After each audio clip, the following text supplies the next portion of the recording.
بسم اللہ الرحمن الرحیم، السلام علیکم۔ آپ اے پی ٹی ایف کے حوالے سے پارٹ 2 دیکھ رہے ہیں۔ جو 27 پوائنٹ ہے پاکستان کے حوالے سے، تو میں تھوڑا سا آپ کو کلیئر کروانا چاہتا ہوں۔ دیکھیے، یہ تھوڑا آگے پیچھے ہو سکتا ہے، لیکن یہ جو 27 پوائنٹ ہے، یہ کیا ہے؟ یہ اصل کی اے پی ٹی ایف کی طرف سے 27 ریکمنڈیشن ہے جو پاکستان کو دی گئی تھی۔ یہ 2010 سے شروع ہوا اور اب 2021-22 میں باقاعدہ طور پر 2020 میں اسمبلی سے بل پاس ہوا، تو آگے تھوڑا پیچھے ہو سکتا ہے۔ لیکن یہ جو دہشت گردی پاکستان میں جو دہشت گردی ہے، اس کے حوالے سے بڑا کلیئرلی انہوں نے 27 ریکمنڈیشن بھیجے ہیں، اور مختلف حکومت جو آئے ہیں، مطلب اگر پیپل پارٹی کی یا پی ایم ایل این وغیرہ کی، اس طرح پی ٹی آئی کی حکومت آئی ہے، تو اس کو یہ ریکمنڈیشن انہوں نے بھیجے۔ یہ ان کے حوالے سے ایک ریکمنڈیشن یہ بھی تھا کہ وہ جگہ بتائی جہاں پر دہشت گردی ہوئی ہے، قانونی کارروائی کا مظاہرہ کریں، تو یہ پہلا پوائنٹ تھا۔ دوسرا یہ دیکھیے، آخر میں جو قوانین آپ بنائیں گے یہ U N S C R کے ہوگے۔ U N S C R کیا ہے؟ یو این سیکیورٹی کاؤنسل، اس کے مطابق ہوگا۔ تیسرا یہ تھا کہ بارڈر پر منی لانڈرنگ پلس ٹیررسٹ۔ اب اس کے حوالے سے یہ بارڈر پلس ٹیررزم، یہ ایک دوسرے کے ساتھ جوڑ ہے۔ تو تیسرا پوائنٹ یہ تھا کہ بارڈر پلس منی لانڈرنگ، اس کو بھی آپ کو رکنا ہوگا۔ چوتھا پوائنٹ یہ تھا کہ leak of information U N security. U N security جو ہے، آپ کو تفصیل سے آگاہ کرنا ہوگا۔ اے پی ٹی ایف کہتے تھے، کس کو کہتے تھے؟ پاکستان کو کہتے تھے، انتظامیہ حکومت سے یا مطلب اسٹیبلشمنٹ سے کہتے تھے۔ اور پانچواں پوائنٹ یہ تھا کہ مائیگریشن آف ٹیررزم، مطلب اس کو یہ بھی خدشہ تھا کہ بارڈر پر جو ہے مائیگریشن ہو سکتا ہے۔ تو پانچواں پوائنٹ یہ تھا کہ کیا اس کے حوالے سے جو اگلے قوانین، مطلب مائیگریشن آف ٹیررزم، یہ بھی افیکٹڈ ہے، کنٹریز افیکٹڈ ہے۔ مطلب انڈیا بھی بار بار ہم پر بلیم لگا رہے تھے کہ مائیگریشن ہو سکتا ہے، پاکستان سے ہو سکتا ہے، افغانستان سے ہو سکتا ہے۔ تیسرا یہ ہے کہ جو دہشت گردی کے علاقے سے جو مطلب ایریاز تھے، کور ایریاز تھے، وہ بھی متاثر ہونے جا رہا تھا۔ نہیں چاہتے ایلیگلی آپ جو ہے افغانستان کے ساتھ کاروبار بند کریں۔ جو وہ کہتا تھا کہ آپ افغانستان کے ساتھ ایلیگل کاروبار کرتے تھے، یہ اب 2013 یا 12 یا 14 میں یہ بھی ایک ریکمنڈیشن آیا۔ پانچواں یہ ہے کہ 2013 میں ہم نے آپ کو کچھ فنڈ دیے تھے، مطلب اس کی طرف سے یہ ہے کہ $9 بلین ہم نے آپ کو دی، اس کا تو ہمیں کچھ پتہ نہیں ہے، اس کا نہ رزلٹ ہے نہ کلیئر ہے، سب کچھ تو یہ ہمیں پتہ نہیں ہے۔ یہ پی ٹی ایف یہ بھی کہتا ہے کہ وہ کیا ہے، اس کے حوالے سے بھی ہمیں بتائے۔ پوائنٹ یہ تھا کہ ٹیررسٹ آرگنائزیشن آپ نے جو بنوایا یہ ختم کرنا ہوگا، مطلب اس کو بھی لگ جاتا ہے کہ یہ ٹیررسٹ ہے، یہ ٹیررسٹ ہے، یہ آپ کو بھی ختم کرنا ہوگا۔ اور 7واں یا مطلب 8واں پوائنٹ یہ تھا کہ حافظ سعید جو بھی ہے، اس کے حوالے سے انڈیا بار بار پاکستان کو بلیم کر رہا ہے، وہ جیش محمد کے سربراہ، وہ بھی آپ کو مطلب اس کے بارے میں ہمیں آپ کو آگاہ کرنا ہوگا، کیونکہ یہ 5 ملک جو ہے اس نے دہشت گرد قرار دیا تھا، جس میں آخر چائنا بھی شامل ہو گیا تھا۔ اب پاکستان کو جو اسٹیبلٹی تھی جو اس اے پی ٹی ایف میں کچھ توڑا، یہ تینوں ممالک نے زیادہ تر دی، اس میں چائنا تھی، ترکی تھی، اور اس کے ساتھ ساتھ جو ہے انڈونیشیا تھی۔ یہ کچھ ممالک ہے جو اس کو پاکستان کو اسٹیبلائز کر رہا تھا کہ یہ نہیں، انڈیا بلیم کر رہا تھا۔ تو جماعت دعوت انسانیہ یا مطلب اس طرح فاؤنڈیشن اے پی ٹی ایف کے حوالے سے تھے کہ یہ آپ کو ختم کرنا ہوگا، وہ جگہ بھی بتانا ہوگا جہاں پر دہشت گردی ہو رہا ہے۔ یہ اے پی ٹی ایف کہہ رہے ہیں کہ ہمیں یہ اس جگہ بھی بتائے کہ یہ جگہ خطرناک ہے، تو آپ کو یہ بھی ختم کرنا ہوگا۔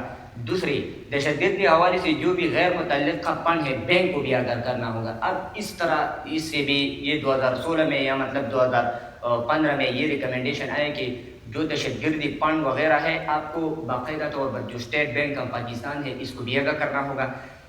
اور اس کے ساتھ ساتھ جو آگے پوائنٹ ہے، وہ ممالک بھی آگاہ کرنا ہوگا جو دہشت گردی کے حوالے سے زیادہ تر خطرات سمجھتے ہیں۔ مطلب یہ کون ممالک ہے؟ یہ یو ایس، کہ اگر جو بھی دہشت گردی وغیرہ آئے تو آپ میڈیا کے ذریعے یا مطلب اخبارات کے ذریعے اس ملک کو بھی آگاہ کرنا ہوگا کہ یہ جگہ جو ہے یہ دہشت گردی کے حوالے سے بہت خطرناک ہے۔ ایک پوائنٹ یہ بھی ہے کہ وہ پاک اور جو اسٹیبلشمنٹ ہے، مطلب سول ملٹری، اس کو ایک نظام کے تحت لانا ہوگا۔ اگر اس کو ایک نظام کے تحت نہیں لائیں گے تو پھر اے پی ٹی ایف کی یہ قانون آپ کو جو ہے آپ نہیں مان رہے۔ تو وہ جگہ بھی بتائی ہمیں جس میں زیادہ تر مطلب یہ کس طرف اشارہ کر رہے ہیں، قبائلی علاقے کی طرف اشارہ کر رہا ہے کہ وہ جگہ بھی ہمیں بتائے جس پر زیادہ دہشت گردی ہوئی، اس کے حوالے سے آپ کیا قانون سازی کر رہے ہیں۔ مطلب اگر اس کو اب کے پی کے میں ضم کیا تو کیا یہ اچھا اقدام تھا یا نہیں تھی اقدام تھا، لیکن یہ اس طرف سے زور بھی تھا کہ آپ اس کو باقاعدہ طور پر یا تو اس کے لیے الگ اسٹیٹ بنائیں یا اس کو ہمیں بھی ریکمینڈ کرے دی۔ اور اس کے ساتھ ساتھ جو ایک پوائنٹ یہ بھی انہوں نے ریکمینڈ کیا کہ عدالت اس پر کس طرح ایکشن لیں گے اگر APTF کے قوانین کے یہ جو ریکمنڈیشن ہے کہ اگر ایک دہشت گرد آیا یا وغیرہ جو بھی آیا منی لانڈرنگ اس کی کیا تو عدالت نے اس کے لیے کیا کارروائی کی اور اس پر کون سا ایکشن عدالت لے گا۔ اس کے ساتھ ساتھ یہ بھی ہے کہ جو ISPR ہے مطلب اسٹیٹ انویسٹمنٹ ادارے ہے اس کو بھی ہمیں APTF کو بتانا ہوگا کہ یہ جو دہشت گرد آئے ہیں ہم نے اس کے ساتھ یا مطلب CTD یا وغیرہ اس کے ساتھ ساتھ جو ہے عدالت کو بھی بتایا یا گورنمنٹ کو بھی بتایا یا مطلب ایک پروونشل گورنمنٹ ہے اس نے کیا اقدامات اٹھایا تو APTF کو اس کو بھی آگاہ کرنا ہوگا۔ کس میں یہ ریکمنڈیشن ہے اس کی طرف سے تو لاسٹ اسٹیپ جو APTF نے اب اس گورنمنٹ سے لی مطلب 2018 گورنمنٹ سے لی وہ یہ تھا کہ آپ کو FBR plus FIA plus government plus establishment یہ سارے مل کر اس کو کیسے ختم کرے۔ مطلب اگر اب پاکستان کا ٹیکس ہے تو ہمیں بھی آگاہ کرنا ہوگا کہ پاکستان کا ٹیکس یہ ہے کیونکہ اس کو خدشہ ہے کہ یہ جو آپ ٹیکس اکٹھا کر رہے ہیں یہ انلیگل طریقے سے آپ کاروبار کر رہے ہیں۔ اور خاص طور پر جو زور دی گئی ہے وہ ایران کی اور افغانستان کے حوالے سے دی گئی ہے کہ آپ کو ایران اور افغانستان کے حوالے سے آپ نے کیا اقدامات اٹھایا۔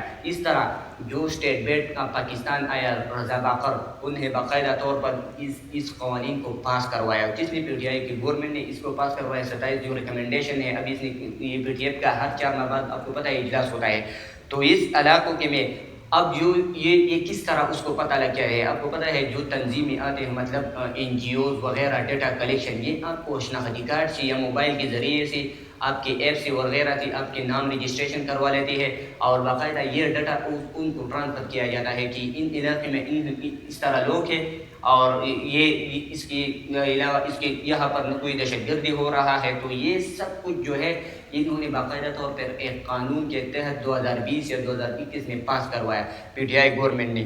اب اس کو زیادہ تر خدشہ جو ہے وہ قبائلی اضلاع تھا۔ قبائلی اضلاع میں انہوں نے کیا ہے کہ وہاں پر مطلب بینک سسٹم ہے نہ اسکولی ہے نہ کالج ہے تو اب اس کے لیے کیا اقدامات انہوں نے کیا تو رضا باقر جو ہے وہ آیا اور انہوں نے باقاعدہ طور پر قبائلی علاقہ جو زیادہ تر افیکٹڈ ہے دہشت گردی حوالے سے زیادہ تر افیکٹڈ تھا دہشت گردی حوالے تو انہوں نے بینک کے ذریعے ان کو مطلب 2 اکاؤنٹ بنایا اور وہ اکاؤنٹ کا نام کیا تھا حلوہ ہندی اور اس کو الٹرنیٹیو مطلب ایک شخص اس کو الگ یوز کرتے تھے اور الٹرنیٹیو کیا تھا فائنانشیل ایک شخص جیوگرافک مطلب اگر آپ اکاؤنٹ بنا رہے ہیں تو آپ کو پتہ لگ جائے کہ اس کا اکاؤنٹ یہ ہے اس کی کیا موبائل کے اپلیکیشن سے پتہ لگ جاتے ہیں اور یہ علاقہ زیادہ تر اس کو جیوگرافیکلی بھی کور کر رہا تھا۔ کس کو کور کر رہا تھا جو نیشنل ادارے ہیں ہمارے مطلب رہا تھا کہ فلانے بندے نے یہاں اکاؤنٹ بنایا اور یہ باقاعدہ ریکارڈ یہ ڈیٹا کلیکشن باقاعدہ طور پر APTF کو دے گئی تھی۔ FBR نے اتنا ٹیکس جمع کیا یا مطلب عام علاقوں سے یا دہشت گرد علاقوں سے اور وہاں پر جو افیکٹڈ علاقے تھے دہشت گرد حوالے سے تو وہ بھی APTF کو یہ ریکمینڈ کریں گے کہ ہاں ہم نے یہ اسٹیپ لیا۔ اب جو قوانین تو پاس ہوئی اب اس پر عمل درآمد کیسے کرنا ہے کس طرح کرنا ہے یہ باقاعدہ طور APTF کے حوالے سے جو ٹیم آئے گا پاکستان 4 مہینے بعد اکتوبر میں تو اب وہ یہ طے کرے گا وہ دورہ بھی کرے گا ایجنسیوں کے علاقے کے اور خاص طور پر پاکستان کے جو ڈیٹا کلیکشن کے جو انتظامات ہیں ان کو بھی باقاعدہ طور پر دیکھیں گے تو پھر پاکستان کو گرے لسٹ سے نکال دیا جائے گا۔ 27 جون کا ہے وہ منوایا گیا کس نے منوایا گیا APTF نے پاکستان سے۔ اب یہ جو ختم ہوا یہ اقتصادی مطلب یہ تو اگر یہ ختم ہوا تو پاکستان کو کس ثمرات سے نوازا ہے پاکستان کو کوئی شک کی نگاہ سے نہیں دیکھے گا۔